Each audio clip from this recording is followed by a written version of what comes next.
दोस्तों आज मैं आपको एक ऐसी जगह पर लेके जा रहा हूँ जहाँ पर जाने के बाद आपको पता चलेगा कि जो इच्छाधारी नाग के बारे में आपने हमेशा मूवीज़ में सुना था वो सच में होते हैं।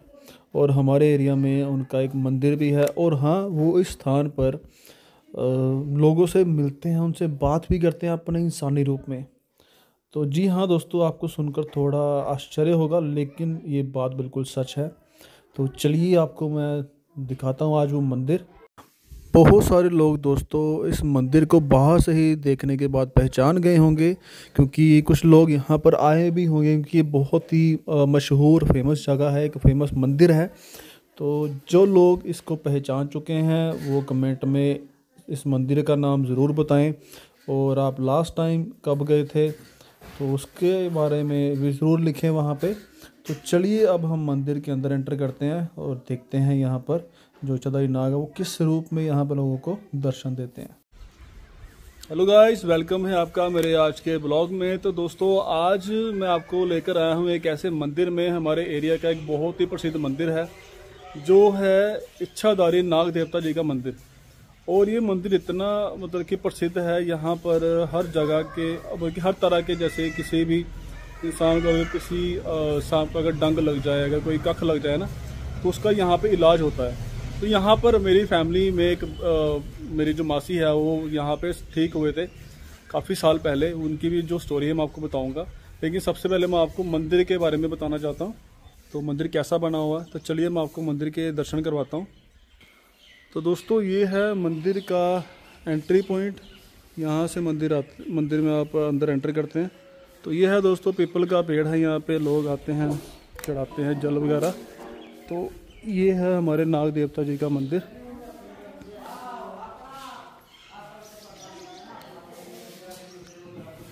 तो मैं दोस्तों आपको एक बात और बताना चाहता हूँ कि यहाँ पर नाग देवता जी सिर्फ अपने नाग रूप में नहीं, अपने इंसानी रूप में भी दर्शन देते हैं।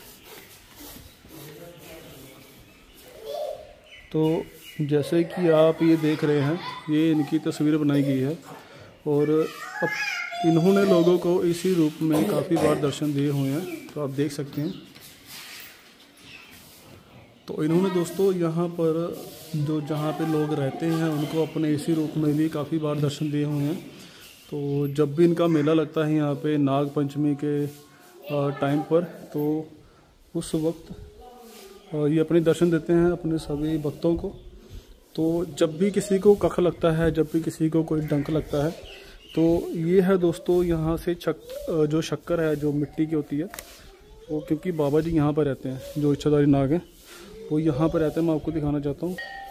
तो मंदिर में दोस्तों कुछ सावधानियाँ हैं जो बताई गई हैं। सबसे पहले तो आप ये पढ़ सकते हैं, मंदिर में शराब पीकर आना मना है, गर्भवती व माहवारी महिला का मंदिर में आना मना है, जेब कतरों से सावधान रहें। ये भी एक सावधानी है दोस्तों, जेब कतरे कहीं पर भी हो सकते हैं। तो ये है दोस्तों वो स्थान जहाँ पर बाबा जी अपने नाग रूप में रहते हैं। और ये है शक्कर, जिनकी शक्कर लगाने से लोगों की, जो भी लोगों का जो डंक होता है वो ठीक हो जाता है। तो यहाँ पर रहते हैं बाबा जी।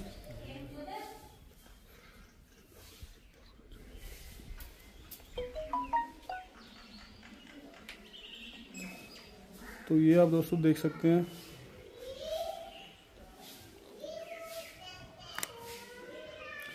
यहीं से शक्कर लेकर दोस्तों उनके डंक पे लगाई जाती है और पूरी रात उनको मतलब कि लगे रहने देते हैं और सुबह तक सारा का सारा जो जहर है वो उतर जाता है। तो इस स्थान पर दोस्तों दूर दूर से लोग आते हैं और ठीक होकर अपने घरों में चले जाते हैं।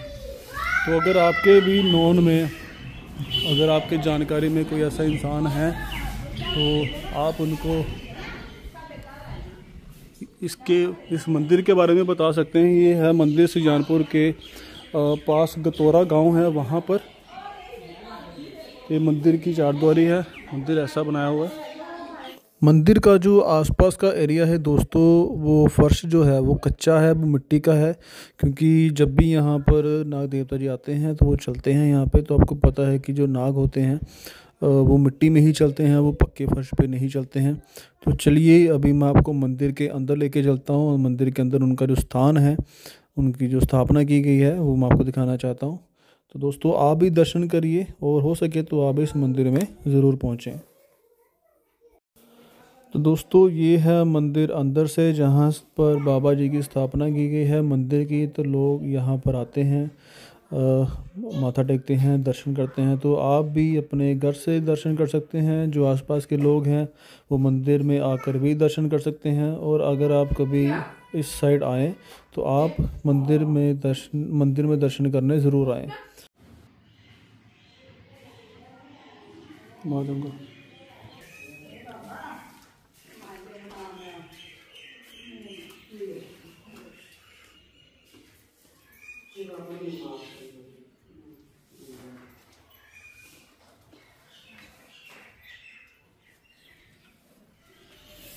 तो दोस्तों मैंने कहा था कि मेरी फैमिली में भी एक स्टोरी है। तो स्टोरी क्या है मैं आपको बताना चाहता हूँ।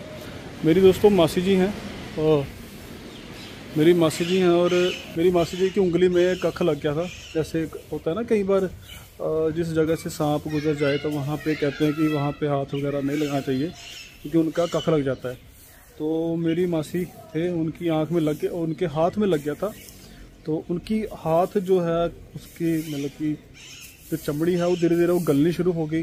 डॉक्टर से इलाज करवाया लेकिन फ़र्क नहीं पड़ रहा था।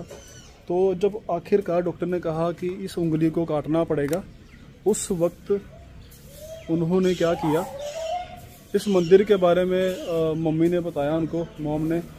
तो उनको फिर यहाँ पर लेकर आया। उनकी हालत इतनी ज़्यादा ख़राब थी कि उंगली की जो हड्डी है वो दिखनी शुरू हो गई थी।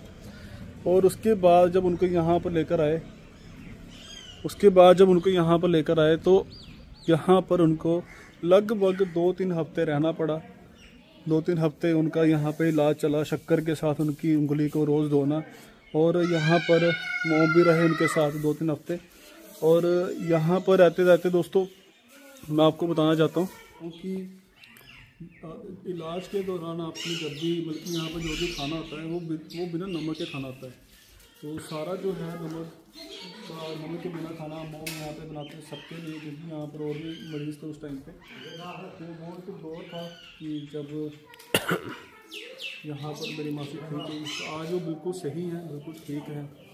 तो मैं उम्मीद करता हूँ कि इस मंदिर के बारे में अगर आपने पहले नहीं सुना तो आप इस मंदिर में आए और नाग देवता जी के दर्शन ज़रूर करें। जिनके कर्म अच्छे हैं, जिनकी नीयत साफ़ है, उनको नाग देवता जी दर्शन ज़रूर देते हैं। और अगर हो सके तो आप नाग पंचमी के दिन यहाँ पर ज़रूर आना। यहाँ पर बहुत बड़ा मेला लगता है अपना नाग देवता जी का, और उस दिन दर्शन आपको ज़रूर होंगे। बाकी जो है मंदिर की हिस्ट्री मैंने जानने की कोशिश करी है। लगभग 100 साल पुराना ये मंदिर है। इसके अलावा मुझे कुछ पता नहीं है। अगर मुझे कोई मिलता है कोई गांव का आदमी तो मैं उससे जानूँगा। बाकी बने रहे मेरे साथ और भी ऐसे यूजफुल इन्फॉर्मेशन के लिए, और ऐसे ही हमारे एरिया में जो मंदिर हैं उनके बारे में मैं इन्फॉर्मेशन आपको देता रहूँगा। बाकी जय श्री राम।